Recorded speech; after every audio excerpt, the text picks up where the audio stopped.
Hello and welcome back. In this video we're going to be going over parallel and perpendicular lines. So let's consider the equation y is equal to 2x minus 1. We know that if we were to graph that equation it would have a y-intercept of negative 1 and a slope of 2.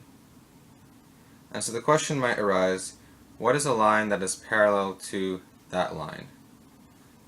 And in general, a parallel line is a line that has the same slope and a different y-intercept.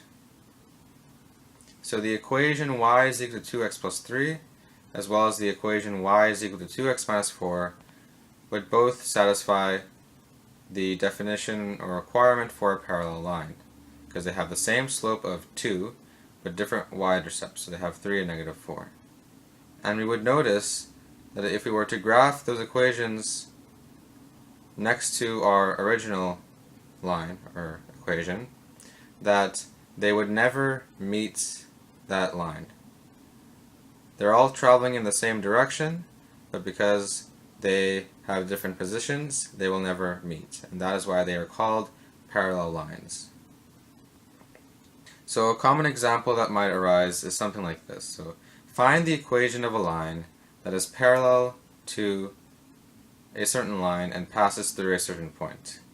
So in this case, we have find the equation of a line that is parallel to the line y is equal to 3x plus 2 and passes the point 1, 1. And I'll just write out the equation y is equal to mx plus b to the side because we know that that is the general form of the equation we're looking for. So we know that if this line is going to be parallel to y is equal to 3x plus 2, it has to have the same slope, which means m is 3. And that is our first key piece of information. We also need b, or the y-intercept.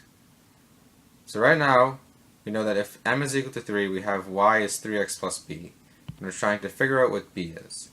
Now we're also given another piece of information, that the point 1, 1 is part of this line, or on this line.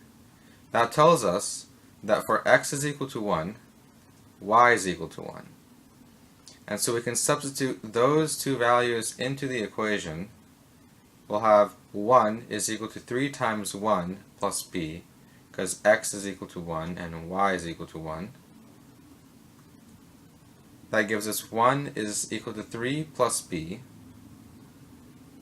We can then subtract 3 from both sides, and we'll have 1 minus 3 is equal to b, and finally, negative 2 is equal to b.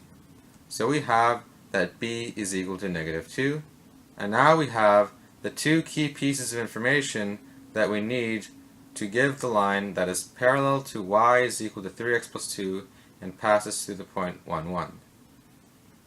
So if m is equal to 3 and b is equal to negative 2, we have that our final answer is the line y is equal to 3x minus 2. And I encourage you to graph this line, and you will see that it is indeed parallel to the line y is equal to 3x plus 2, and that it passes the point 1, 1. Alright, so what if we wanted a line that was perpendicular to the equation or line y is equal to 2x plus 1? So I'll graph that equation out.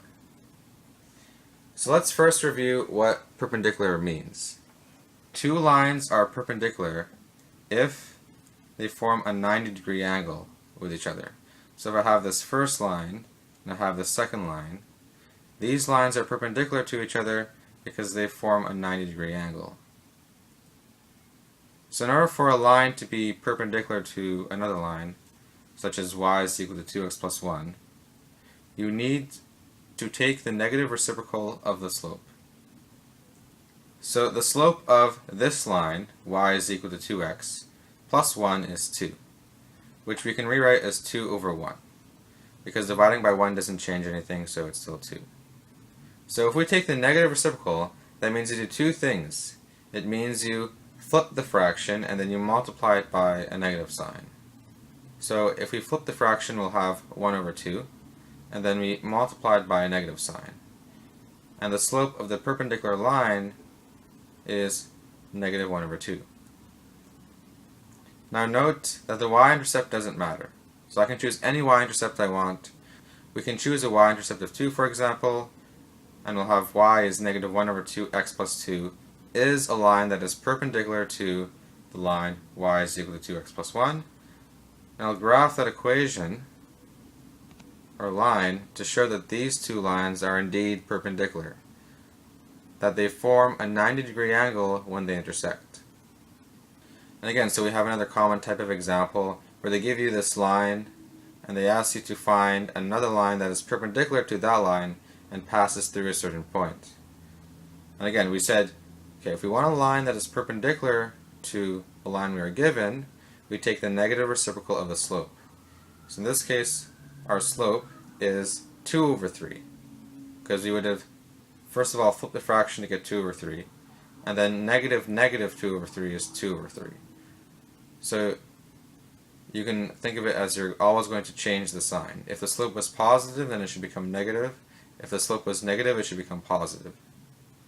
So that's one key piece of information, but we still need the y-intercept. And you'll notice that in order to get the y-intercept, we're actually going to use a similar method to what we used in the previous example.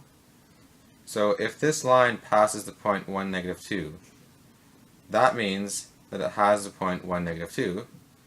And for x is equal to 1, we have that y is equal to negative 2.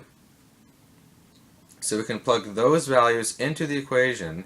We'll have that negative 2 is equal to 2 over 3 times 1 plus b.